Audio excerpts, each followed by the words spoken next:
See the clouds moving.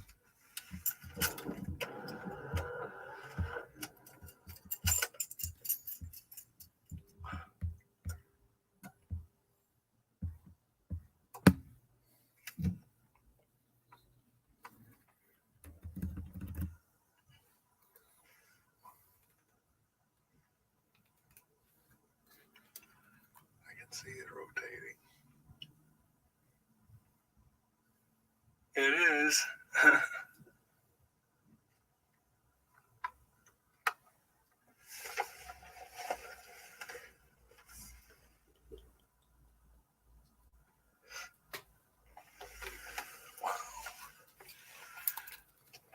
we look into this?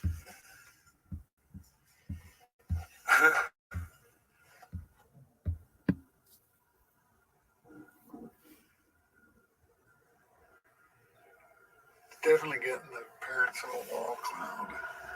Oh yeah. Look at the color, the gray, how smooth it is. Do you want to try to get Yeah, closer? yeah. Move on the other side of the trees.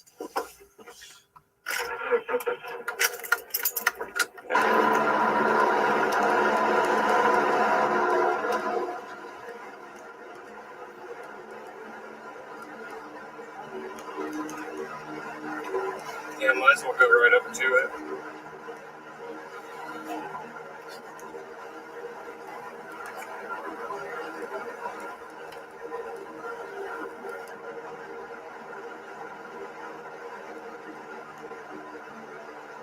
Yeah, keep going.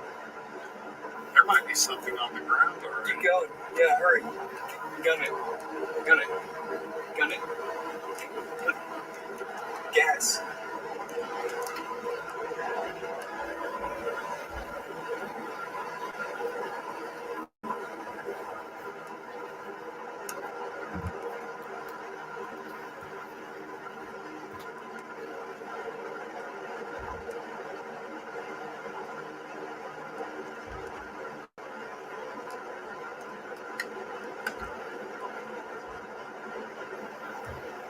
Yeah, just on the other side of this hill.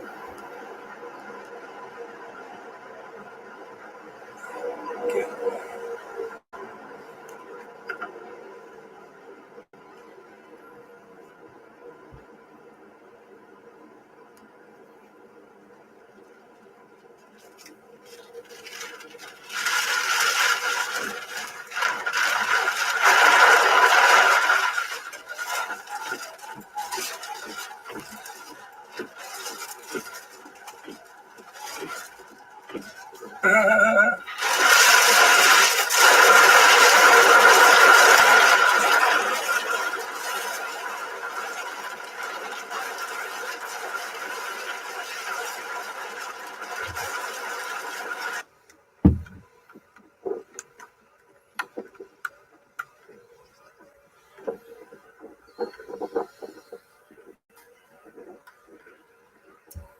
Look at this.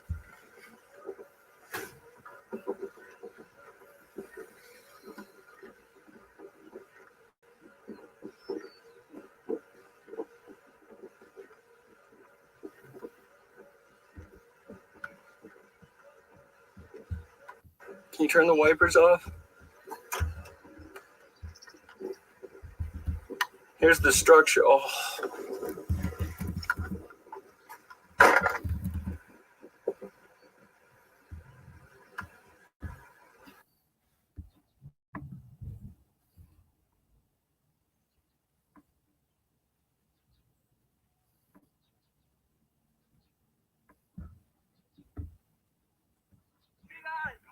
This is the moment Hungarian wingsuit flyer Viktor Kovacs jumps from a mountain cliff in rural China. The cliff is 100 meters high, but his suit is tailor-made to allow him to guide his way down. At 40 years old, Viktor is an experienced flyer. At this point, he's clocked up 700 wingsuit flights and 125 skydives. He knows there is a risk, but this is just another flight. And it turns out to be his last. His parachute fails to deploy, sending him crashing into the valley below, the color of his suit faintly visible through the dense greenery. Around 200 firefighters and police officers searched for his body, which was eventually recovered. Early investigations suggest there may have been a technical problem during the trial. The World Wingsuit League has paid tribute and posted a message on its website which partly reads, "He will always be remembered for his deep passion for life and his spirit of adventure, and he will always be sadly missed in the wingsuit community. As a result of this tragedy, we will conduct a thorough review of the events that led to this accident and adopt any appropriate changes for the future of the World Wingsuit League." Kovacs was a three-time Hungary national champion wingsuiter and serious contender in the international community. He was due to take part in the second World Wingsuit Championship, which officially starts tomorrow at Tianmen Mountain. Participants are required to 700 meters high. That's 7 times the height of the last one that Victor Kovacs jumped from.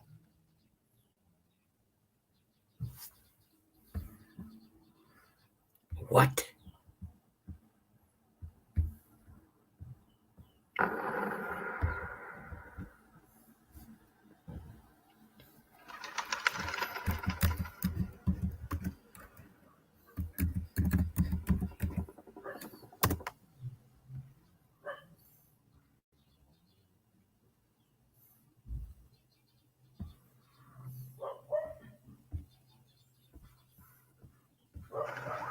So they call a trainer a sneaker, a jumper a sweater, and a few minutes a quibby? Yep. A strange country.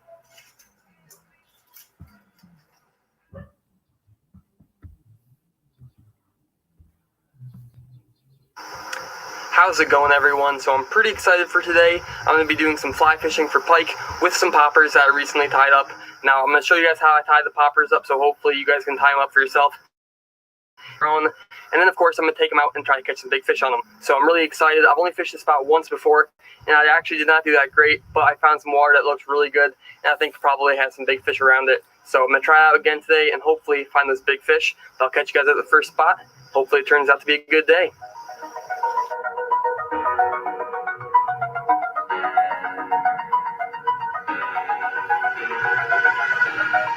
Over the edge, feel like I'm floating through the air. The pain I felt was paid for. Oh, I am restricted, fixed above the web. I need to kick the habit down. My mind is breathing in. Freak out, I've got to see. Spent all my life holding all of it closely. I played it innocent, a feel of discontent. I'm finally facing it all,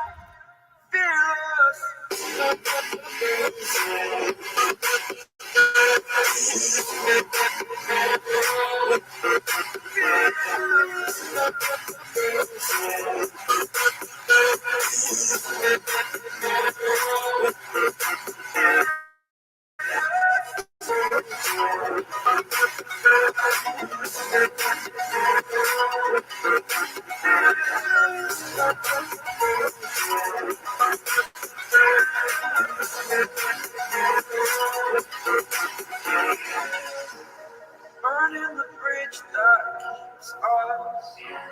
I'm here and I'm feeling exaggerated, that's what you us. The story's over now, I must conclude. I am conflicted, watching where I stand still, hanging in the balance now. The life I want to live, I want to take it all. Standing tall, fear I weighed the person you are. Oh, freak out, I've got to see. Spent all my life holding all of it closely. I played it innocent, a feel of discontent. I'm finally facing it all, fearless.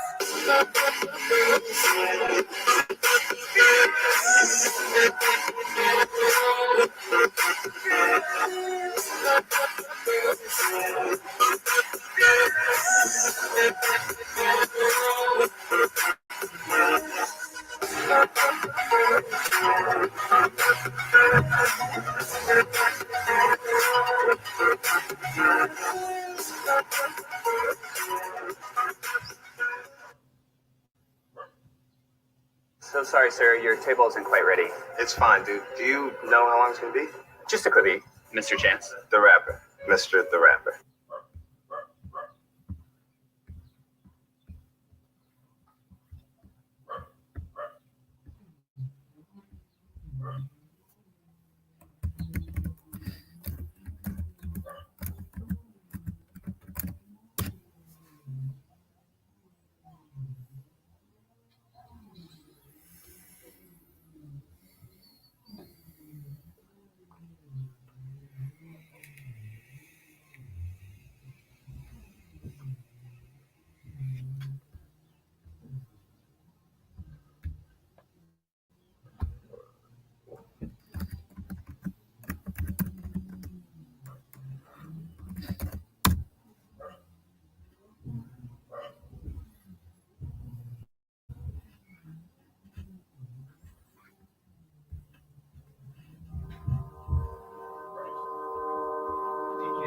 Yes.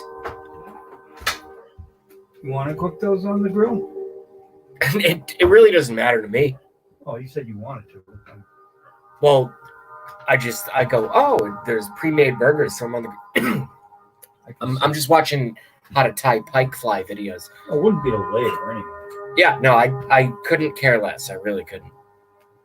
If you want to. Set the grill up. You don't have to do it. It's not a big deal. I just thought it. You want some kombucha? Huh? Said you want some kombucha? Some who? Tart cherry kombucha. What the hell is that? It's a drink that makes you poop. Oh, no thanks. All right.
All right, folks, we have no one watching.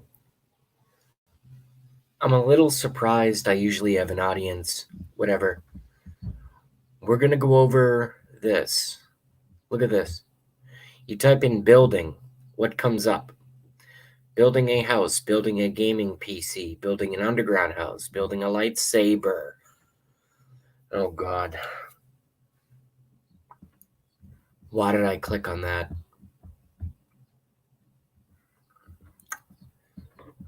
How about this? How about this?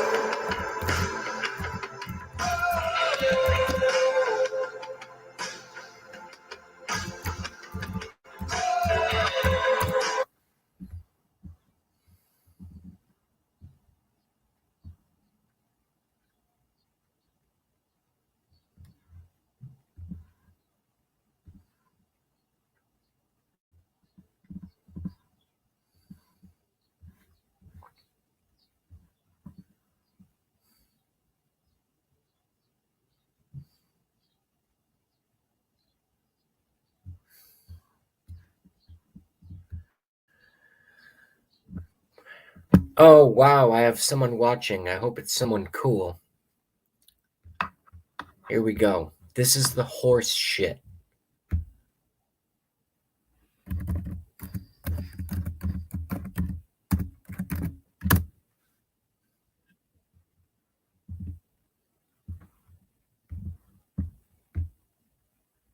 Check this out, one person watching, whoever you are.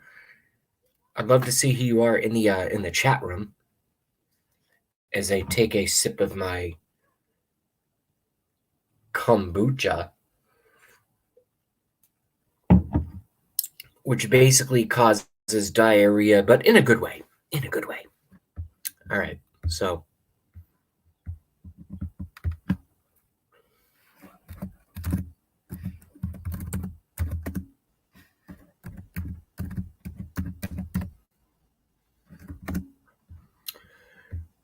All right, so the first thing, hold on a second.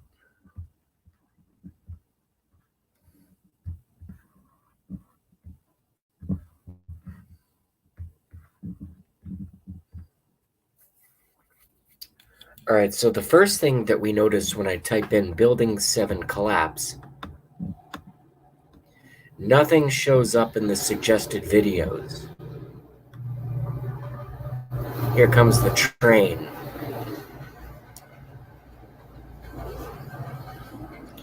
Nothing comes up in the videos.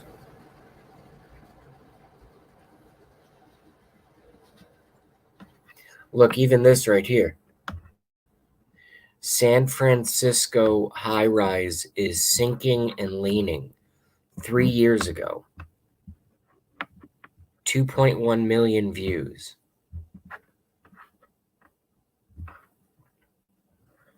Tucker Carlson, bunch of cooking shit, bunch of fishing shit. All right. Enter.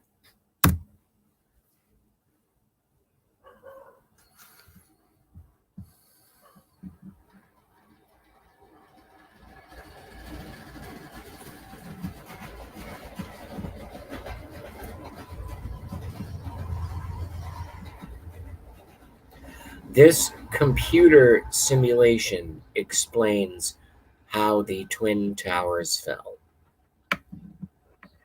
World Trade Center and how it collapsed. How aluminum may have collapsed the Twin Towers.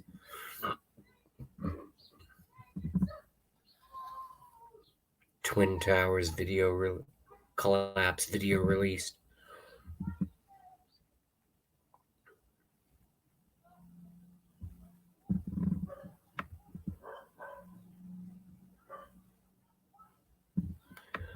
Oh yeah, real stories.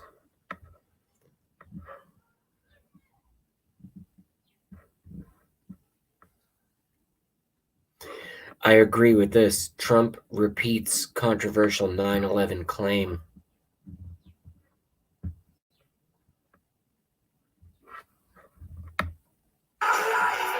Donald Trump, never one to shy away from controversial comments, isn't starting now. The reporters are calling all day, all night. They want to find out, did Trump make a mistake? Now, Trump is saying he watched from his Manhattan apartment as people jumped from the Twin Towers on 9/11. I have a window in my apartment that specifically was aimed at the World Trade Center because of the beauty of the whole downtown Manhattan. And I watched as people jumped, and I watched the second plane come in. While people were seen jumping from the towers that day, Trump's apartment in Midtown is roughly 4 miles from where the World Trade Center's towers stood. Many people jumped, and I witnessed it. I watched that. Trump also stubbornly defending his widely debunked claim that there were large crowds in New Jersey celebrating the day of the 9/11 attacks, pointing to a line in a Washington Post story published a week later that said law enforcement had detained people allegedly seen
population of Africa is set to almost double by 2050, raising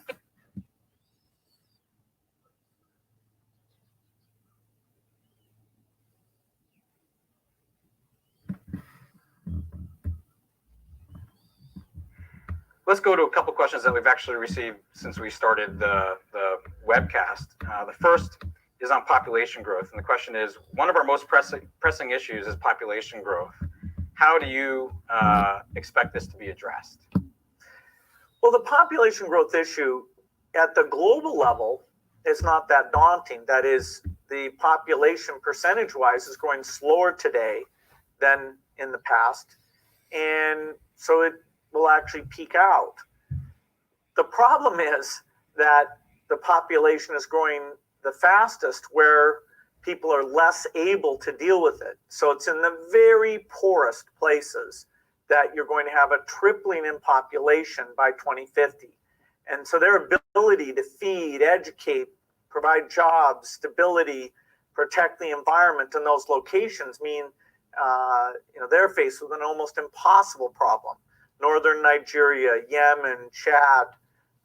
And so what we need to do is take this aid generosity and this innovation and go into those places, offer the women better tools where they want to space birthing or have a smaller family size, and improve health, because it's amazingly, as children survive, parents feel like they'll have enough kids to support them in their old age, and so they choose to have less children.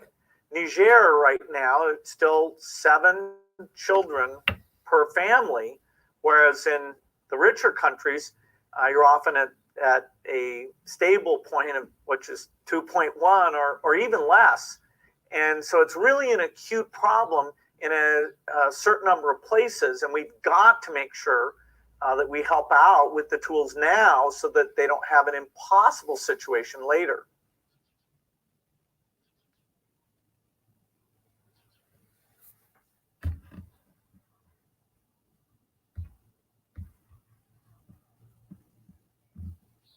Jimmy John's takes sandwich delivery seriously. Let's go, come on. Very seriously. To the left. Yes, nice work.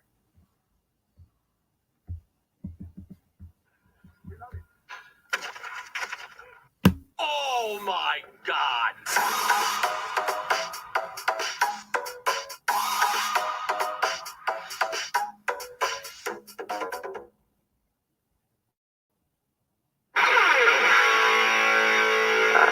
Every year, Bill and Melinda Gates release a letter talking about their philanthropic efforts. This year, the letter is all about the future, specifically how technology will dramatically change the lives of the poor in just the next 15 years. That's exactly the sort of thing we think about at The Verge, so we asked Bill Gates if he would be our guest editor in February, as we explore the 4 areas he thinks will undergo the most change. As you might have guessed, Bill agreed, and I spent the afternoon with him talking about his vision for the next 15 years. He also talked a little smack about Bitcoin. It's kind of a special year because the foundation is now 15 years old. And also this year, we have the UN looking at the Millennium Development Goals, which were the world's progress from 1990 to 2015, and adopting the next 15 years of goals. So what can we get done by 2030? So we pick health, education, farming, and banking, and say, we think some very dramatic things can happen. In fact, we go as far as to say,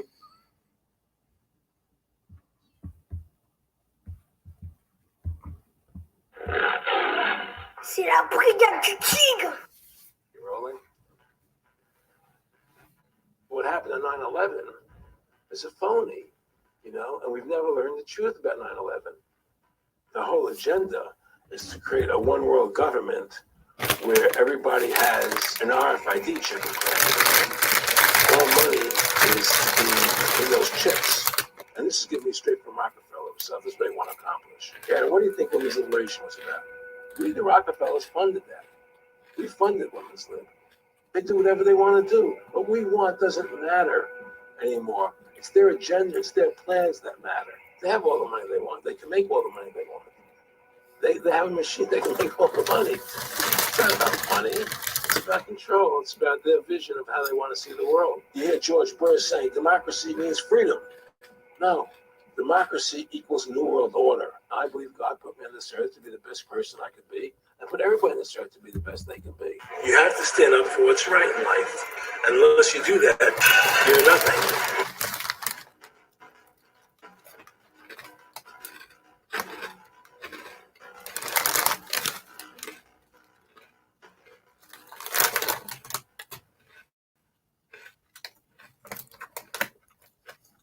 Award-winning filmmaker turned freedom fighter, Aaron Russo was an amazing individual. You know, he'd been battling cancer for more than 3.5 years when he began making America Freedom to Fascism, that he shot, directed, edited, pretty much on his own with just the help of a few people. An amazing individual. A long life of award-winning films, of hard work, and for standing up for the Bill of Rights and Constitution.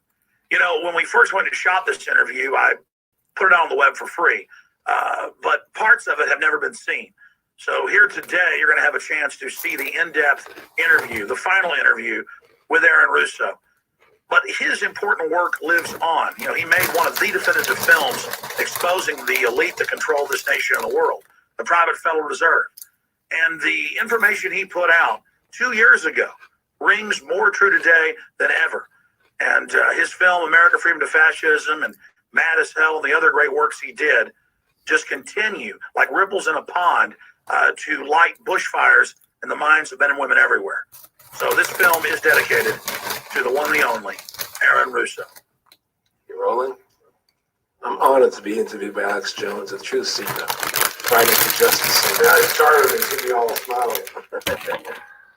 Aaron, when did you start to think something was wrong in the world, or start to find out about the whole banking cartel and the Federal Reserve System? But you knew what we were.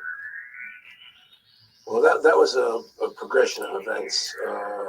I've always been a very independent person, always believed in individuality, and that we were put on this earth to be unique individuals to fulfill our God-given potential. And that the only way to fulfill your potential is to be free, to find out who you are, and to make your errors, to make mistakes. And as I grew up, I began to realize more and more the government was inhibiting me in things that I wanted to do. And what happened, I was very successful in the ladies' lingerie business. I worked for my dad. He had a small undergarment business. And I created the first ladies' bikini panties back in 1963, actually. And then I opened up a nightclub in Chicago called the Electric Theater that opened up the day Martin Luther King was assassinated. Right, and so the city of Chicago was in flames the day my club opened, and nobody came out to the club. And well, what happened was that that was the year of the Democratic Convention in Chicago in '68, and so my club became a hangout for the hippies, you know, and because they wanted to go to Chicago and protest what was going on. And I was having a concert at my club one night to raise money, and the police raided the nightclub for no reason at all. And I was standing outside in my office looking overlooking the street, and I saw all these paddy wagons pulling up in front of my club. And I was a 24-year-old kid. You know, I had no experience at all, really. So what are these paddy wagons doing here? And then I saw all these cops getting out of the paddy wagons coming into my club. I said, oh my God, they're raiding me. And so I ran down to the stage, and I got on the stage. I stopped the band from playing. And I said to the people in the audience, we're being raided, you know, so sit down on the floor, cooperate, and apply your identification and cooperate with the police. And as I said that, two of the cops from behind threw me onto the floor and grabbed me and started dragging me out of the club. I'm going, you know, victory, victory, you know, I'm playing it for all it was worth at the time. I was a kid, and then I saw the fire department there, and the fire department was dumping garbage cans, the garbage all over the floor. And I thought to myself, well, why are they doing that? And, you know, very quickly as they were dragging me out, and I didn't quite understand it. So they threw me into the paddy wagon. As I got into the paddy wagon, one of the cops grabbed my testicles from behind and squeezed, and I went into the paddy wagon in gigantic pain. And the next person that came into the paddy wagon, the cop, as he was stepping in, the cops took the billy club, smashed him on the head with it, and just split his skull, you know, for no reason. I mean, that was kind of your awakening. That was my awakening. Like, what is going on? I thought this was America. So I initially blamed it on Chicago and made a daily thing. It was Chicago. And anyway, it was the headlines in the newspapers the next day. You know, that was my picture in the newspapers, headlines, electric theater short-circuited, it was raided. And in the article, they went ahead and they said that the reason they raided the club was because the fire department came there and saw it was messy, full of garbage, and the hippies started attacking them, which was totally not true. Those dirty hippies. It was totally false. You know, it was a complete fabrication. So they ran a false flag on you. They framed you. Yeah, of course. You know, and I was in shock. I said, people lie like that? People actually do these things? I couldn't believe it. You know, it was an awakening to me. And I went on television. I told people on television that they lied. Nobody cared. Nobody cared what the truth was. And it was shocking to me. And then about a week or 2 weeks later, I forget exactly what it was, two cops come to see me, a lieutenant and a sergeant, a captain and a sergeant. And they said, Mr. Russo, we're sorry if you got hurt that night at the club in the raid, but we're here to tell you that if you want to keep the club open, it's going to take $2,000 a month, and we're going to come see you once a month. And whenever we have to raid you, we're going to call you, you know, and we'll let you know we're going to come in tonight and raid you. This was mafia. Well, the police mafia, you know. And actually, it was actually more interesting that they said, listen, there's the A plan, there's the B plan, and there's the super deluxe plan. And this one, of course, each one, of course, that much money a month. Which one do you want? What was the super deluxe? That's the one I took. That was a $2,000 a month plan. And I took that plan, and I paid them $2,000 a month, and they left me alone.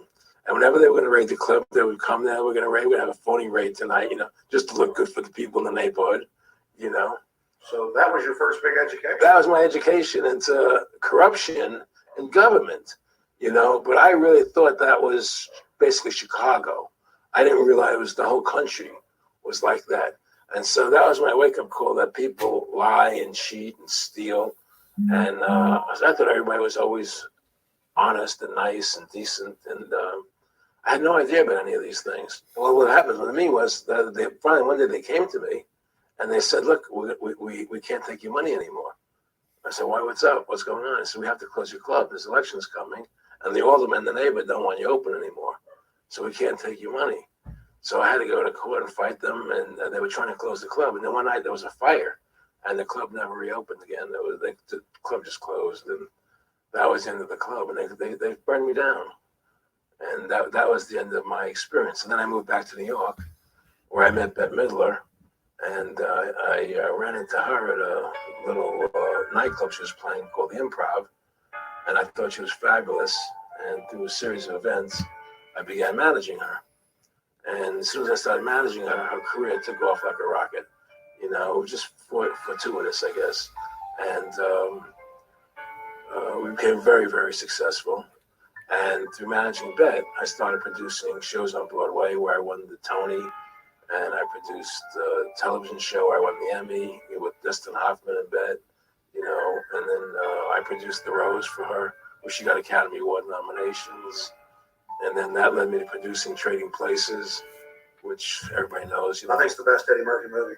Well, it's a good one. I don't know if it's the best, but it's a really good one. And I'm very proud I made that movie. And so in my mind, I feel as if I've made a classic comedy in Trading